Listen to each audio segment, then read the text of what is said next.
Раніца новай военной доктрины союзной державы и размова с выбитным украинским активистом и письменником Сергеем Жаданом. Алина Коушик. Добрый вечер, витаю вас у просвете. И вот наши головные темы на сегодня. Троянский конь Путина у Беларуси. Кто и чему не подписывая новую версию войсковой доктрины? Чим перший тур украинских выборов адрозніваецца от усіх іншых? А таксама палітыка гэта ўсё больш жаночая справа. Хто наступныя?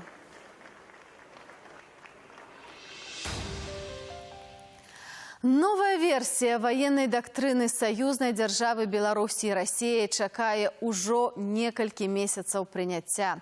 И хотя 2 красавіка ў Москве и Менску адзначылі дзень яднання, паміж абодвума сталіцамі ўсё больш таго, што дзеліць. Чаму працэс падпісання зацягваецца, высвятляла Ольга Жарнасяк. 13 листопада 2018 года Урад Беларуси ухваляе новую версию военной доктрины союзной державы. Ровно праз месяц 13 снежня у Берасці адбываецца паседжанне Союзнага Совету Министраў. Вядзецца між іншага і пра военную доктрину, але берасцейскае спатканне запомнится не гэтым. Если говорить о наших интеграционных проектах, то здесь есть 2 сценария. Словы, якія ў медыях атрымалі назву «Ультиматум Медведева». Москва ў рэзкай форме настойвае на інтэграцыі. Расійска-беларускія дачыненні істотна пагаршаюцца. Праз 6 дзён пасля гэтае заявы военную доктрину союзной державы ухваляе Владимир Путин. Вядуцца размовы, што документ канчаткова маюць зацвердзіць ужо ў студзені. На календары красавік. Подозреваю, что эта доктрина не будет принята так быстро, как это хотелось бы Москве. Опыт подписания предыдущих документов военно-политической направленности, в частности, соглашение о единой системе противовоздушной обороны, показывает, что в последние годы Минск всячески старается оттянуть подписание таких документов. Дзейсную военную доктрину союзной державы прынялі ажно 18 гадоў таму. З таго часу адбылося багата падзеяў. Вайна ў Грузіі, анексія Крыму Расіяй і канфлікт на ўсходзе Украіны, які цягнецца да гэтай пары. На гэтым фоне Россия и Захад увайшлі ў фазу вострага супрацьстаяння. Запад, НАТО развернуло в Прибалтике и в Польше 4 тактических батальонные группы, а нас 126. Это подготовка, они стоят готовые. Не то, чтобы против Украины все пойдут, но сконцентрировать и проводится маневр о том, чтобы быстро их собрать, перебросить в одну или другую часть страны на тот или иной другой фронт. То есть идет непосредственная подготовка к большой региональной войне. Якую роль Москва прызначыла Беларусі ў гэтай вайне, застаецца толькі здагадвацца. Але на абноўленай военной доктрине союзной державы настойвае менавіта Россия. Лукашенко не ухваліў документ асабіста і ніяк не каментуе паўстанне новой редакции. Зрэшты, ейны тэкст пакуль застаецца вялікай таямніцай. По некоторым ускосным дадзеным бачна, что Россия імкнецца, як ёсць такая руская прымука, не мыццём, так катанем, так, але усталяваць свае вайсковыя базы на тэрыторыі Беларусі. С 2015 года Москва бесперастанна уздымае пытанне інтэграцыі Беларусі і России ў вайсковай сферы. Гаворка не толькі пра жаданне размясціць вайсковыя базы, але і пра змену структуры военно-палітычнага альянсу на карысць Москвы. Так, напрыклад, камандуючы войскамі заходняй военной округи Сидоров у 2015 годзе прапанаваў перапарадкаваць так званую рэгіянальную групоўку войскаў Беларусі і России под камандаванне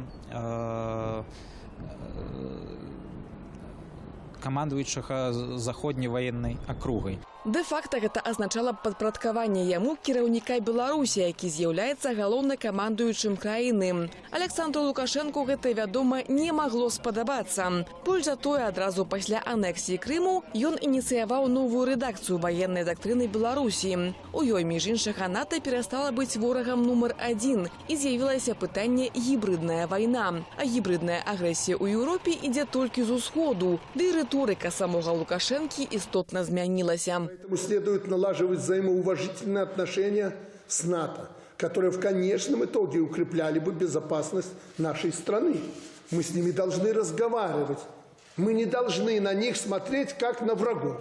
Риторика, якая не уписывается у планы Москвы. Военная доктрина России, обновленная годом ранее за белорусскую, называя НАТО галоўную пагрозою. Амаль нейтральная позиция Менску апошнім часам выкликая у Кремля великое раздражнение. Россия будет спрабаваць ціснуць і але гэта будзе прыводзіць толькі да большай напругі ў адносінах, бо відавочна, што галоўны прыярытэт для Александра Лукашенка звязаны з тым, каб захаваць манаполію унутры краіны на сілу, на забеспячэнне бяспекі. Гэтую манаполію з пэўнасцю парушылі расійскія вайсковыя базы на тэрыторыі Беларусі. Пасля працяглага ціску з боку Москвы размовы пра іхнае размяшчэнне спыніліся, але не спыніліся спробы. Зараз чарговая такая спроба, на мой погляд, усталявання своеасаблівай такой расійскай базы – гэта прадаць Беларусі самалёты Су-30, якія Беларусі ніякім бокам, ніякім чынам не патрэбны. Цяжкія самалёты, дадатковыя выдаткі на іх трэба, гэтак далей. Але, магчыма, яны будуць Беларусі пераданы задарма, і, магчыма, Расія будзе выдаткоўваць грошы на іх утрыманне. На меркаванне палкоўніка запасу і былога пілота у любы час беларускіх вайскоўцаў могуць замяніць расійскія. Як кажуць, траянскі конь такі. Маўляў, мы вам перадаем гэту тэхніку, але яе абслугоўваць, там выдаткоўваць грошы на яе будзем мы. Траянскі конь, то бок дэ-факта гібридная пагроза, пра якую вядзецца ў военной дактрыне Беларусі. Ці не таму гэтак зацягваецца падпісанне супольнай дактрыны з Расіяй у межах саюзнай дзяржавы. Відавочна, што на сёння разуменне галоўных пагрозаў у Маскве і Менску істотна адрозніваецца. Show must go on. Так можна падсумаваць вынікі першага туру прэзідэнцкіх выбараў ва ўкраіне. Але перад іх пачаткам украінскія і замежныя СМІ часта пужалі магчымасцю шматлікіх парушэнняў. Ці так было? І чым сёлета адрозніваецца выбарчы працэс ва ўкраіне? Наш эксклюзіўны рэпартаж з самага цэнтру падзеяў. Васіліна Удавіченка ідзе на выбары ўпершыню. Дзяўчына пераехала з акупаванага Данецку ў Вінніцу разам з мясцовым універсітэтам у 2014 годзе. Цяпер перасяленцы, колькасць якіх складае больш за 1,5 мільёна чалавек, могуць галасаваць толькі на прэзідэнцкіх і парламенцкіх выбарах ва ўкраіне. Таму да свайго выбару ставяцца адказна. Пытанне дэакупацыі Донбасу і міру для іх адно з важнейшых на парадку дня у кандидата в президенты. Я думаю, это прежде всего важно как гражданину Украины, так и важно для всех переселенцев, потому что ситуация в нашей стране с военными действиями не то что неприятная, это катастрофическая ситуация. И я думаю, что за этими выборами очень многие надеются, что будут какие-либо изменения в этой тоже сфере. З унутрана перамешчанымі асобамі, як іх называюць ва ўкраіне, звязана і найбольш распаўсюджанае парушэнне на выбарах – адсутнасць людзей у спісах выбарцаў. Таксама канадскімі назіральнікамі місіі Кандем было адзначана, што каля паловы пераселенцаў проста не ведалі пра сваё права галасаваць. Вони звернулись до суду з проханням. Яны звярнуліся ў суд з просьбай уключыць чалавека ў спісы выбарцаў, а суд пакінуў зварот без разгляду, бо яны ёсць у спісах выбарцаў. Выпадкі розныя, там цырк на дроце, як той казаў. Міністэрствам унутраных справаў Украіны была створаная адмысловая мапа парушэнняў падчас выбараў і перадвыбарчых кампаніяў. На ёй фіксуюцца ўсе зарэгістраваныя парушэнні з грунтоўнай статыстыкай па датах, гарадах і тыпах парушэнняў. Усяго ў дзень першага туру выбараў было зарэгістравана больш за 2500 паведамленняў пра парушэнні, 54 з якіх падпадаюць пад крымінальныя артыкулы. Калі ў нас кажуць, што зарэгістраваныя сотні ці нават тысячы заяваў пра парушэнні, забываюцца, што у нас каля 30 000 участкаў для галасавання. То бок гэта значыць, што парушэнні былі, але яны былі ў большасці дробнымі. Яны ўласцівыя любой краіне з вялікай тэрыторыі, дзе досыць часта людзі не заўжды гатовы да нармальнай працы ў камісіях. Менавіта якасць выбарчых камісіяў з'яўляецца на меркаванне адмыслоўцаў найбольшай крыніцай парушэнняў падчас правядзення выбараў. Прычына – вялікая цякучка кадраў. Те, що в 2012 році У 2012 годзе з'явілася добрая ідэя, каб было ў законе, што чалавек можа быць членам выбарчай камісіі, калі ён прайшоў навучанне, атрымаў сертыфікат. І мелася на ўвазе, што ён можа прапаноўваць партыям: я такі добры чалавек, у мяне ёсць сертыфікат, вазьміце мяне ў члены камісіі. Дык вось, для гэтага быў створаны спецыяльны сайт выбарком.орг. Куча грошай была выдаткаваная, зроблена сістэма дыстанцыйнага навучання, можна было здаваць тэсты, атрымліваць сертыфікат. Дык вось, за 7 гадоў існавання гэтай сістэмы ажно 54 чалавекі гэта прайшлі. У той жа момант дзеля максімальнага нівелявання праблемы некампетэнтнасці сяброў выбарчых камісіяў ва ўкраіне прымяняецца не толькі назіранне за выбарамі шэрагам арганізацыяў і актывістаў, гэтак грамадская арганізацыя «Апора» правяла паралельны падрахунак галасоў. Власне, екзит-поли з'являються раніше, але... Екзит-поли з'являються ранее, однак падчас екзит-полу опитваються виборці. Ми ж працюємо з фактичною документацією, тобто ми працюємо з лічбами з протоколів. І хоць фармальных парушэнняў было мала, дзень цішыні усе 3 лідары галасавання абышлі па-свойму. Гэтак каманда Петро Парашэнкі па ўсёй краіне размясціла бікборды з кароткім лозунгам сваёй кампаніі. «Думай». Юлія Тимошенко адказала на гэта бікбордамі з катэгарычным «Змяняй». Владимир Зеленскі і тут усіх перагуляў. Гэтак на канале 1+1 падкантрольным Ігару Каламойскаму практычна ўсю перадвыбарчую суботу з перапынкамі на навіны і шоу-фільм «Слуга народу», дзе Зеленскі выступае ў ролі прэзідэнта Украіны. А ў прайм-тайм паказвалі фільм пра прэзідэнта США Рональда Рэйгана, які сам Зеленскі і агучыў. Вибори пройшли відкрито. Выборы прайшлі дэмакратычна і адкрыта. І для мяне ёсць важнае пацверджанне. На закрытых участках не было пагалоўнай падтрымкі прадстаўніка дзеючай улады Петра Парашэнкі. І ў зоне аперацыі аб'яднаных сілаў, і ў псіхіятрычных лякарнях, і ў месцах адмывання пакарання ёсць плюралізм думак. Такога раней ніколі не было ва ўкраіне. Станоўчую ацэнку першы тур прэзідэнцкіх выбараў ва ўкраіне атрымаў і ад старшыні Цэнтр выбаркаму Беларусі Лідзіі Ярмошынай, якая прымала ўдзел у назіранні. Але ж пакуль такія рэчы, як невыкарыстанне адміністрацыйнага рэсурсу дзеля дасягнення выніку, маніторынг парушэнняў выбарчага заканадаўства, празрыстая сістэма падліку галасоў ды поўная адкрытасць медыяў у Беларусі не практыкуюцца. Як высветлілася, ад культуры да палітыкі адзін крок. Але пры нагодзе гэтых выбараў украінскія інтэлектуалы моцна ангажуюцца ў палітычны дыскурс. А ў суботу ў Менску адбудзецца прэзентацыя новай кнігі выбітнага украінскага пісьменніка Сергея Жадана «Інтэрнат», на якой сам аўтар з'явіцца не зможа, але перадаў абяцанне сваім чытачам у Беларусі ў нашай размове.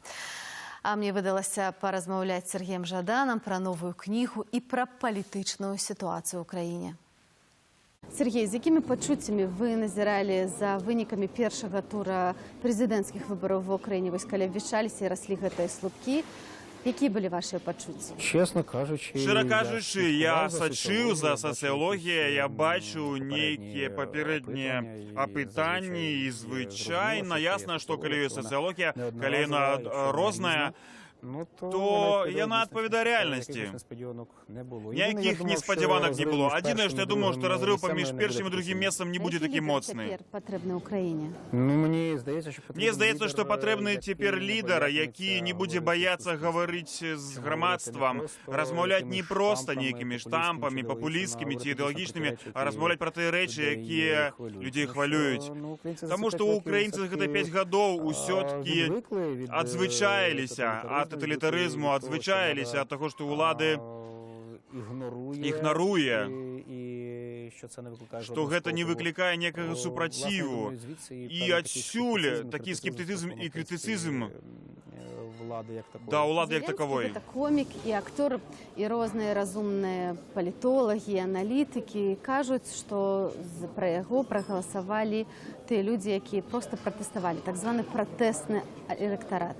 А як вы думаеце, ці сапраўды гэта падложа яго поспеху? Це невеличке спрощення. Гэта невялікае спрашчэнне. Я думаю, што ў яго, у Зеленскага, ёсць частка прыхільнікаў, якія галасуюць за яго свядома, таму што сапраўды бачаць у ім магчымасць нейкіх зменаў. Наколькі гэтая частка Наколькі гэта частка рэпрэзентатыўная сярод ягоных выбарнікаў, я не ведаю. Я не палітолог. Не магу даць ацэнку, але я асабіста ведаю шматлікіх людзей, которые галасавалі за яго, за Зеленскага. Не за нейкіх кандыдатаў галасавалі, але супраць дзейснага прэзідэнта Украіны. Гэта сапраўды элемент пратэснага галасавання меў месца. Найноўшая кніга «Інтэрнат», якая прысвечана вайне на Донбасе, дакладней АТО. Для каго вы пісалі гэтую кнігу? Для украінцаў ці для замежнікаў? Я її просто писав. Я яе папросту пісаў. Я бачу якісь речі. Я бачыў нейкія рэчы, я быў сведкам нейкіх падзеяў, я размаўляў з людзьмі, мне было вельмі важна пра гэта напісаць. А власне те, що ця книга... А тое, што гэтая кніга, што яе чытаць маюць магчымасць не толькі ўкраінцы, для мне гэта вельмі важна. Цяпер яно выходзіць у Беларусі, заўтра, 6 красавіка ў Мінску адбудзецца прэзентацыя маёй кнігі «Інтэрнат». Я вельмі шкадую, што не магу быць разам са сваімі беларускімі чытачамі. Я вельмі сумую па Беларусі. Апошні раз быў год назад, а сёлета ў люты мне не атрымалася прыехаць у Менск, і цяпер у мяне на вялікі жаль не атрымліваецца прыехаць у Менск. Але, дарагія браты і сёстры, я вельмі сумую па вас. Беларусам варта прачытаць гэтую кнігу? Тому що, на превеликий жаль, ми знаходимося в Таму што, на вялікі жаль, мы знаходзімся ў даволі падобных сітуацыях. 6 год таму, я думаю, не так шмат украінцаў маглі ўявіць сабе, што можа з'явіцца на тэрыторыі Украіны расійскія вайскоўцы. Потым пачаўся 14-й год, і расійскія вайскоўцы з'явіліся. І дай Бог, каб у Беларусі гэты сцэнар не паўтарыўся, а каб не паўтарыўся, трэба быць паінфармаванымі і гатовымі да розных падзеяў. Мы знаходзімся ўсе ў постсавецкай, постімперскай сітуацыі, і праз тое, што апошнім часам палітычныя працэсы ў нас адрозніваюцца. Па вялікім рахунку у нас ёсць такі грубы, такі паўночны, грубы усходні сусед, брат, які ўвесь час спрабуе накласці сваю лапу на нашу свабоду і незалежнасць. 25 гадоў кіруе адна асоба. Ва ўкраіне прэзідэнты змяняліся ўжо некалькі разоў. Пра што гэта сведчыць? Наколькі на розных узроўнях знаходзяцца цяпер нашыя краіны? Знаєте, мені важко... Ведаеце, мне цяжка казаць пра Беларусь. Я, магчыма, не ўсё разумею, не ўсё ведаю. У Украіне гэта сведчыць пра тое, што мы, украінцы, даволі скептычна ставімся да ўлады ў прынцыпе. Мы схільныя не давяряць уладам.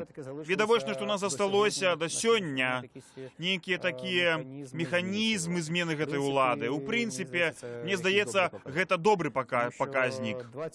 20 год, як у Расіі пры ўладзе, ці 25 у Беларусі, як пры ўладзе знаходзіцца адна асоба, это знак нездаровых тэндэнцыяў, адсутнасці тэндэнцыяў як такіх. На Донбасе яна, можна сказаць, крыху надакучыла. Яе было вельмі шмат у медыях, і цяпер як бы яна все змяншаецца. Але гэта не значыць, што людзі перасталі гінуць, гэта не значыць, што гэтая вайна спынілася. Што зараз адбываецца на Донбасе, і чаму так важна пра гэта казаць, і чаму важна пісаць пра гэта кнігі?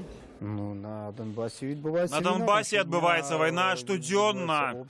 Там адбываюцца абстрэлы штодзённа, гінуць і параненыя. Ва ўкраіне ў кантэксце выбараў апошнім часам тэма вайны проста адышла на другі план, што ў прынцыпе недапушчальна. Бо калі гінуць твае грамадзяне, рабіць выгляд, што гэта не так важна, так не можна. Вы зразумееце, што гэтая вайна не скончылася, як яна будзе развівацца, якія будуць працэсы, якія яна парадзіла. Гэта тычыцца не толькі Украіны, і не толькі Украіны, Расіі і Беларусі, і не толькі ўсходняй Еўропы. Гэта тычыцца значна большых пратэстаў у заходняй Еўропы таксама. По вялікім рахунку, гэта канфлікт не ўнутраны украінскі. Это не грамадзянская вайна, і нават не канфлікт Расіі з Украінаю. Это канфлікт, які сёння змяніў усе правілы гульні, парушыў усе магчымыя дамовы, все магчымыя расклады сілаў. І нават калі ты робіш выгляд, што не заўважаеш, то гэта ўжо пазіцыя. Але палітыкі не хочуць гэтага бачыць, яны далей робяць свае інтарэсы. З одного боку так, з одного боку так, бясспрэчна, з іншага боку яны ж мусяць гэтае рабіць. Так ці іначай, нават тыя еўрапейскія лідары, якія прыязджаюць на чэмпіянат свету ў Расіі да Пуціна, потым яны мусяць все роўна рабіць заявы палітычныя і падтрымліваць санкцыі супраць Расіі. Палітыка гэта палітыка. Не заўсёды гэта шчырая, чэсная, не заўсёды гэта прыемна. А наколькі моцны зараз ва ўкраіне падзел на вашых і нашых, вось так як вы пісалі ў кнізе? Ці зараз Україна больш кансалідавана? Ви знаєте, в контексті, знову ж таки, останніх подій про Україну зараз якось об'єктивно Про говорити, в Україну принципі, тепер не об'єктивно казати не доводиться. Треба почекати, чим скончиться президентська кампанія, і потім можна буде неяк видихнути і робити неякі виснови. Тепер гэтый падзел на ваших і наших, він безспречний, особливо гострий, особливо емоційний і надзвичайно деструктивний гэтый падзел. І знову ж таки навряд чи Знову ж, і я не буду об'єктивним. Політтехнологи зробили все, каб накрутити насельніцтво перед виборами. Тепер ми всі живемо щоденно, як апошній день. Усі чекають. Всі чекають стадіону, нехто стадіону чекає, хтось чекає студію телевізійної, де відбудуться вибори, які не прописані у законі. Всі чекають на завершення цієї ситуації, щоб зрозуміти, що буде далі. Тому що тепер Україна у підвішеному стані, і, звичайно, всі накручені. Чого чекає Сергій Жадан? Ну, я чекаю, каб моя країна громадянам, якою я з'являюся, не зробила самозабойчого кроку. Каб вона все-таки у себе знайде інстинкти самозаховання і не зробить ніяких фатальних кроків 21-го красовика. Ожидаємо гэтага всій Україні. Давайте. Дякую вельмі. Спасибо вам. Пасля суботняга трыумфу прадстаўніцы ліберальных сілаў у Славаччыне Зюзанны Чапутовай на прэзідэнцкіх выбараў жанчын-прэзідэнта ў свеце стала 11. Роўна столькі ж і прэм'ерак. Магло быць і болей, калі б Юлія Цімашэнка прайшла ў другі тур выбараў у нашых паўднёвых суседзяў. У нас, як вядома, жаночыя твары ў вертыкалі ўлады з'яўляецца зрэдку, ды і сярод апазіцыйных сілаў збольшага ведуць змаганне мужчыны. Пра ролю у жанчынаў у палітыцы. Всеволод Шлыкаў. Трохи менш за 58 за паловую адсоткаў галасоў, і Славаччына мае сваю першую жанчыну-прэзідэнта. Зузанна Чапутова са сваёй цэнтрыстка-ліберальнай праграмай перамагла традыцыйна моцнай ва ўсходняй і цэнтральнай Еўропе правыя сілы. Яе апаненты пужалі электарат хвалямі мігрантаў і крытыкавалі еўрапейскі звяз. А трыумфатарка упэўненая, выбарнік стаміўся ад такой рыторыкі. Я цешуся не толькі з самога выніку, але перадусім з-за таго, што мы здолелі не паддацца популізму. Сказалі праўду і ўзнялі ўласныя інтарэсы без агрэсіі і нападак. Упэўненая, што выбары ў Еўрапарламент толькі пацвердзяць гэты тренд. За 15 кандыдатаў славакі маглі выбраць толькі 2 жанчынаў. На мінулым тыдні рабілі свой выбар і нашыя паўднёвыя суседзі. Юлія Цімашэнка, што ў свой час была лідаркай сацыялагічнага пытанняў, не прайшла ў другі тур, заняўшы 3-е месца. Але гэтая жанчына так проста ад барацьбы за ўладу не адмовіцца. Наша робота, Нашая праца, нашая барацьба не скончаная. Мы ўсе цяпер яднаем нашыя сілы. Мы рыхтуемся на парламенцкіх выбарах давесці нашу справу да лагічнага завяршэння. ставимо ставку. Ёсць верагоднасць, што Цімашэнка ў другім туры падтрымае Владзіміра Зеленскага ўзамен на дапамогу на восеньскіх парламенцкіх выбарах. Тады яна зможа ў 3-й раз заняць пасаду прэм'ера ўкраіны. У Верхоўнай Радзе адсотак жанчынаў складае каля 11, што ўдвая менш сярэдняга паказніку па свеце. Але мужчынам ужо даводзіцца цясніцца на украінскай палітычнай сцэне. Так, у нас піднімаються гендерні питання. Так, у нас уздымаюцца гендерныя пытанні. Яны актуальныя і балючыя. Мужчыны не вельмі ахвоча прапускаюць жанчын у палітыку. Падчас зменаў у выбарчае заканадаўства ў мясцовых выбарах мы высунулі патрабаванне пра прынамсі 30% кандыдатаў жанчын. І ўласна палітычныя партыі ўключылі жанчын у выбарчыя спісы. І даволі шмат актыўных жанчын трапілі ў мясцовыя рады. Пра падобную квоту цяпер разважаеце ў выпадку парламенцкіх выбараў. Мы ж перанесемся на поўнач, дзе жанчына ў сейме каля 21%. Але прэзідэнтка Далія Грыбаўская цягам 2 тэрмінаў паказала, што жаноцкае лідарства ў нашай частцы свету маецца добра. Думаю, яна ўсталявала вельмі моцны вобраз жанчыны-лідара, лідара цэлай краіны. Ну, раней мы, канешне, мелі некаторых жанчын-палітыкаў нават на істотных пасадах. Але гэта зусім іншае. У свеце насамрэч няшмат краінаў, дзе кіруе жанчына. І Літва мае ўсе шансы застацца адной з іх. Інгрыда Шымоніта лічыцца адной з фаварытак у літоўскіх прэзідэнцкіх выбараў у наступным месяцы. Падобны прыклад і ў Эстоніі. Прэзідэнтка Керсці Калюлайт кіруе краінай трэці год, умацоўвае сувязі з расійскамоўнай меншасцю і падтрымлівае войска, часам бегаючы з жаўнерамі марш-кідкі. У чымсьці жаночае лідарства выйграе з мужчынскім, смеецца магчымая будучая прэзідэнтка. Жанчыны-лідары маюць шэраг своеасаблівых рысаў такога добрага лідарства. Мы, магчыма, больш схільныя шукаць кансэнсусу, прыслухоўвацца да іншых гледзяшчаў і не прымушаць да ўласнай рацыі. Тая ж Юлія Тимошенко могла бы паспрачацца, або былая дзяржсакратар і амаль прэзідэнт США Гілары Клінтон, не кажучы пра хіба самыя вядомыя прыклады брытанскую прэм'ер-міністр Маргарет Тэтчер і канцлер Нямецчыны Ангелу Меркель. Вонкавыя пагрозы, палітычныя паразы гэтых жанчын такім было не зламіць. Але ў 2019 годзе нашыя суседзі выбіраюць не гендер, а праграму. То менш за все зважають на Падчас прэзідэнцкіх выбараў менш за ўсё звяртаюць увагу на тое, ці кандыдат мужчына, ці жанчына. Глядзяць хутчэй на ягоны палітычны бэкграунд, на карупцыйныя скандалы, на ягоныя словы. Таму, думаю, з часам грамадства можа і выбере жанчыну прэзідэнта, калі тое будзе годны кандыдат. У палаце прадстаўнікоў Беларусі роўна траціна месцаў занятая жанчынамі. А падавалася б, гэтак часта кажам пра тое, наколькі патрыархальнае ў нас грамадства. Настолькі мы ўжо патрыархальныя.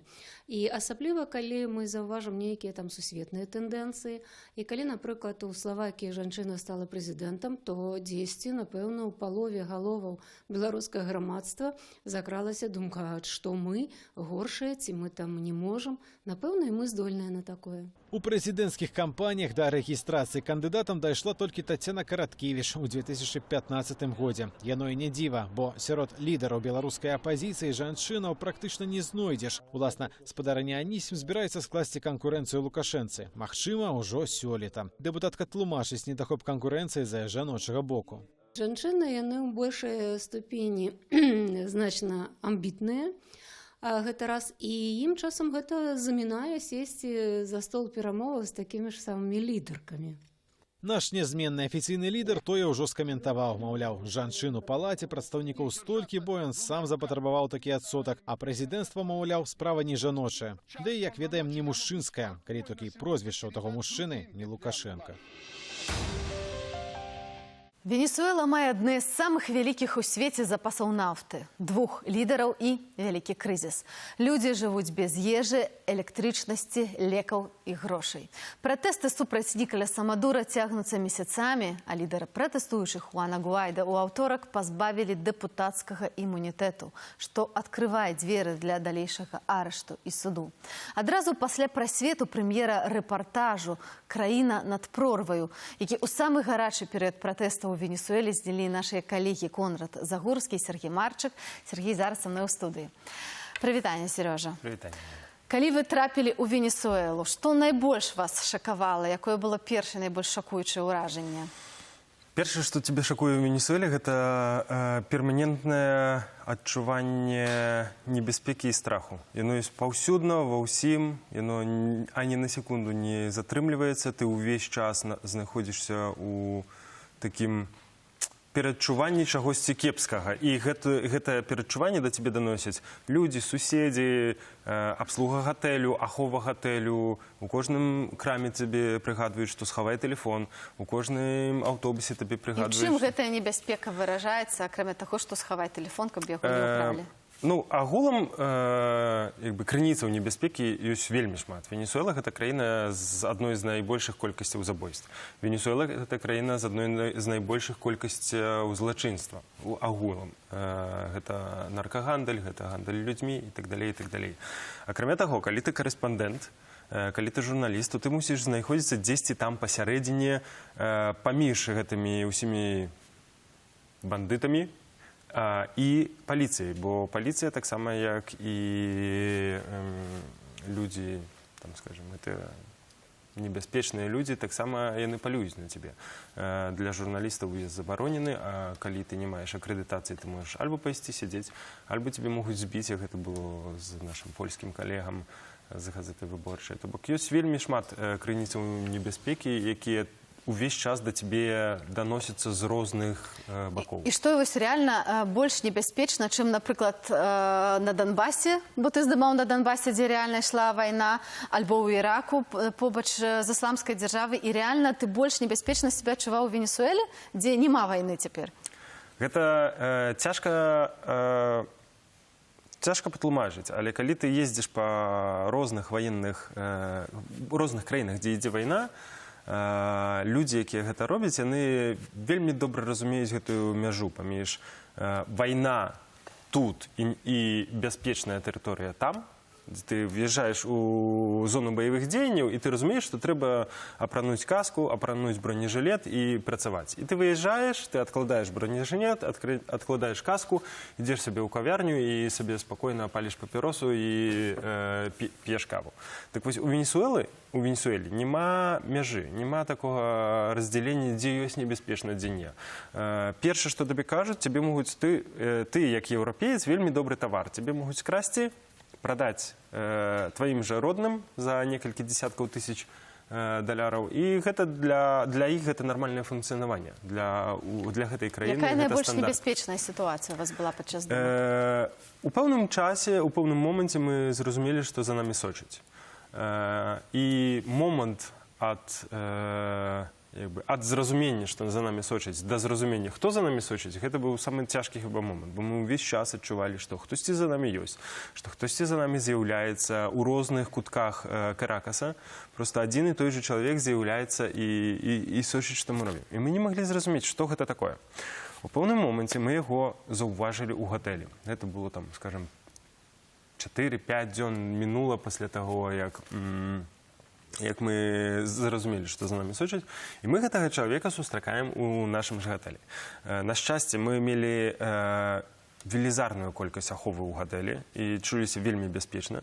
Таму мы, натуральна, падышлі да яго і кажам, ну, увогуле, спрабуем паразмаўляць з ім. Першы раз чалавек уцёк, але ў сярэдзіну гатэлі, то бок мы ведалі, што ён не хоча з намі размаўляць, відавочна, што ён неяк... Добра, і хто гэта быў? Гэта быў рускі. І мы таксама вельмі здзівіліся. Гэта быў чалавек, мы не ў стане вытлумачыць, хто гэта. Гэта быў чалавек, які размаўляў па-расейску, размаўляў вельмі перфекцыйнай ангельскай моваю. І калі мы заціснулі яго ў куце і пачалі з ім размаўляць, спрабуючы выведаць якую-кольвек інфармацыю, ён проста сказаў, што ён турыст і месяц сядзіць у Каракасе, адпачывае. Гэта немагчыма. Ніхто не прыязджае ў Каракас адпачываць. Ну, мы ведаем, хто з Расіі прыязджае ў Венесуэлу. Мы ведаем пра людзей Вагнера, напрыклад, альбо нейкія самалёты з Расіі, якія прасіруюць, трапляюць у Венесуэлу. І мы ведаем, што там таксама моцна працуюць расійскія спецслужбы. Таму гэта цалкам верагодная гісторыя. Вось ты мне распавядаў, што вы трапілі таксама ў вельмі небяспечную фавелу, у трушчобы. Вось як там себе адчувалі? Ці там было найгорш?